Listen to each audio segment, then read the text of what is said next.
almost every electric car, every smartphone, every laptop battery on Earth contains a metal that mostly comes from one country. That country sits on truly staggering mineral wealth, and it is also home to one of the deadliest, longest running conflicts since the Second World War. This is the story of the nation that holds the keys to the electric age and cannot get rich from them. First, the geography.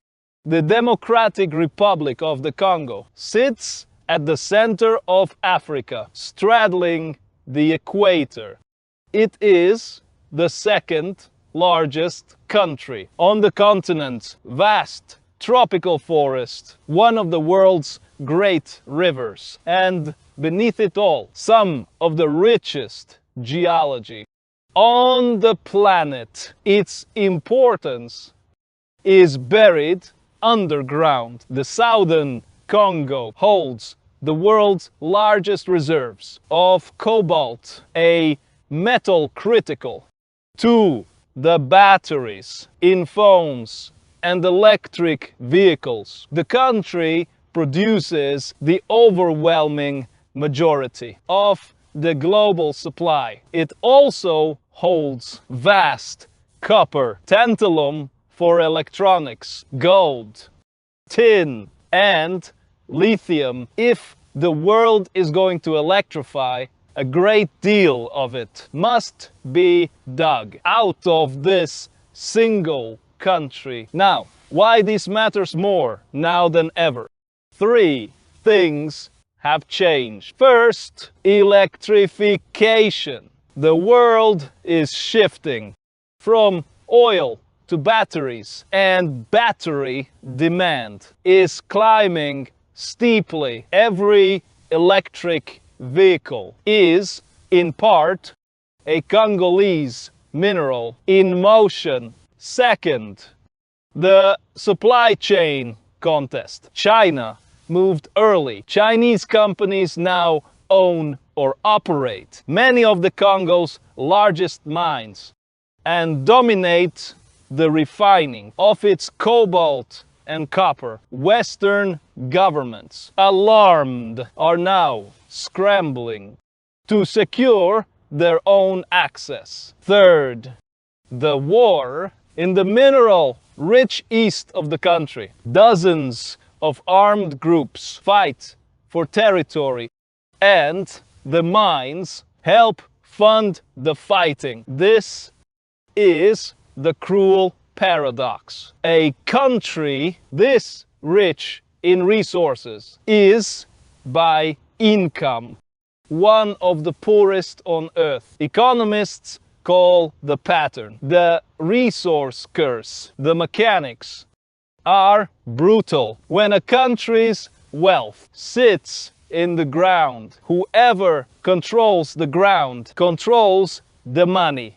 And that becomes worth fighting for. In eastern Congo, armed groups seize mining areas and tax the ore. Some of the cobalt is dug by hand in dangerous, unregulated pits, sometimes by children. The metal then enters global supply chains and emerges eventually in clean technology sold as the future. The wealth flows out. The conflict stays behind. The competition for Congolese minerals is now a contest between great powers. For years, Chinese firms have invested heavily, buying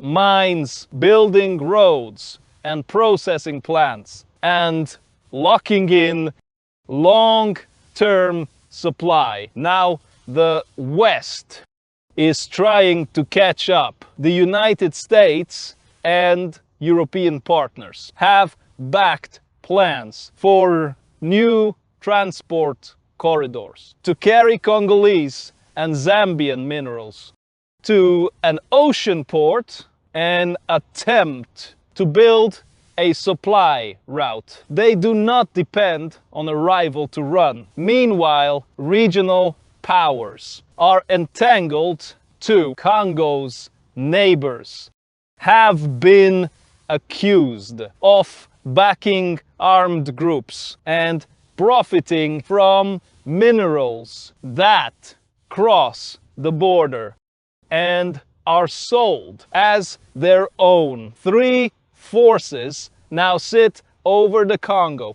One, the demand curve. As long as the world electrifies, the pressure on Congolese minerals will only grow, and so will the stakes of controlling them. Two, whether the wealth can be turned inward if the Congo could process its own minerals and govern its own mining zones.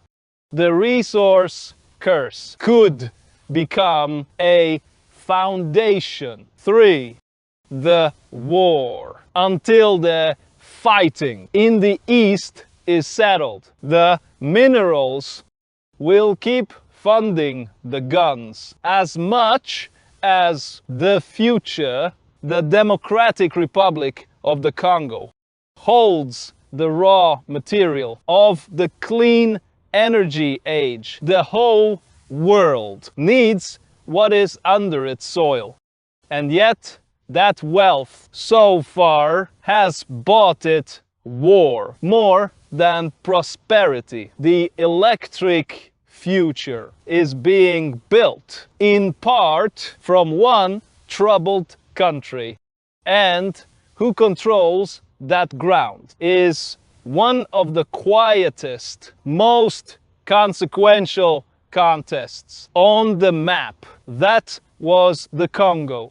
Briefly, subscribe to World Briefly for more focused explainers on the next regional story that matters. Yes, in final line, no cadence promise.